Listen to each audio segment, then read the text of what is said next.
In the Medina district of Dakar, where narrow streets buzz with laughter, markets, and the call of the Sabah drum, a boy named Yossou was finding his voice.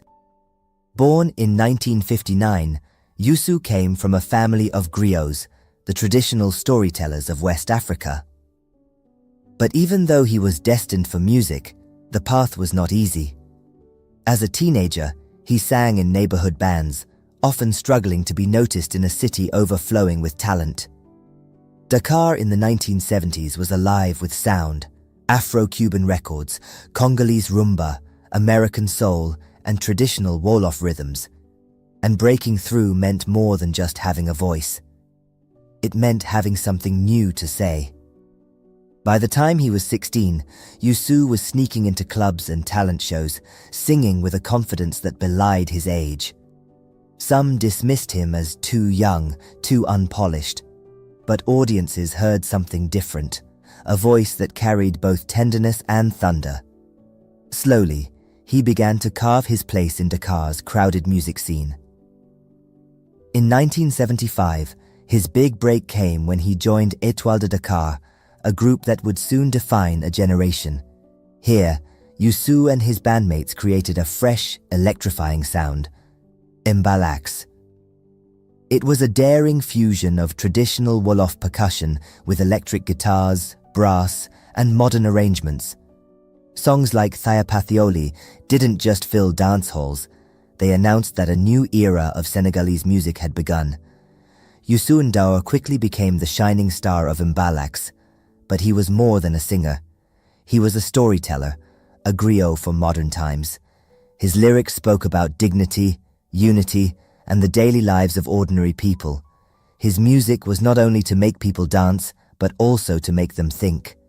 Tracks like Set called for a cleaner, more responsible society, while New Africa urged pride in the continent's future.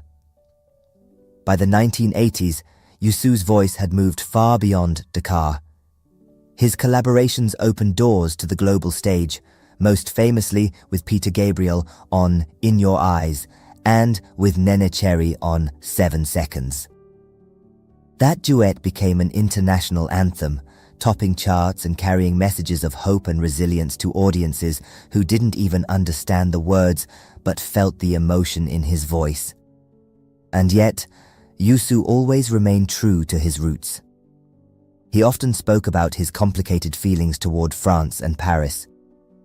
To him, Paris was a paradox, a city that opened doors for African musicians while reminding them of colonial shadows. He admired its cultural energy, but insisted his true inspiration came not from Europe's boulevards, but from Dakar's Medina.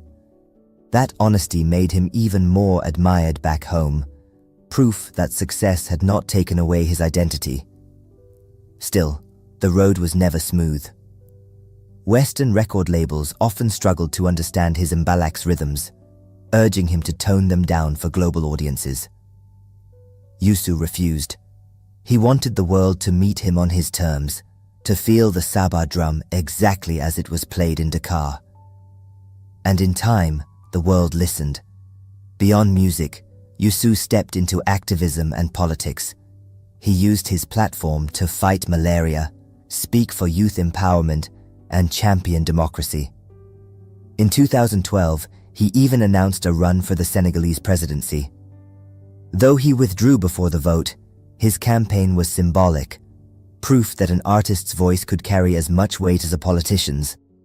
Albums like Set, Eyes Open, and Joko became milestones, while his live performances drew thousands, his voice soaring like a call to prayer. For many Africans in the diaspora, his music was a lifeline, a reminder of home. For listeners worldwide, it was a revelation that Africa's rhythms were not on the sidelines of music history, but at its very heart. When you listen to Yossou, you're not just hearing a singer. You're hearing Dakar's Medina, the stories of the griots, the pulse of the Sabah drum, and the courage of a man who turned struggle into triumph. He carried Africa to the world without ever losing Africa in himself. So the next time 7 Seconds plays, or you feel the heartbeat of Mbalax, Remember the boy from Medina who refused to be silenced. Remember Yossou N'Dour, the voice of Senegal and the sound of the world. Our favorite track is Pitche. Enjoy. Pitche mi leen noppil doom xam nga balaa jënd soo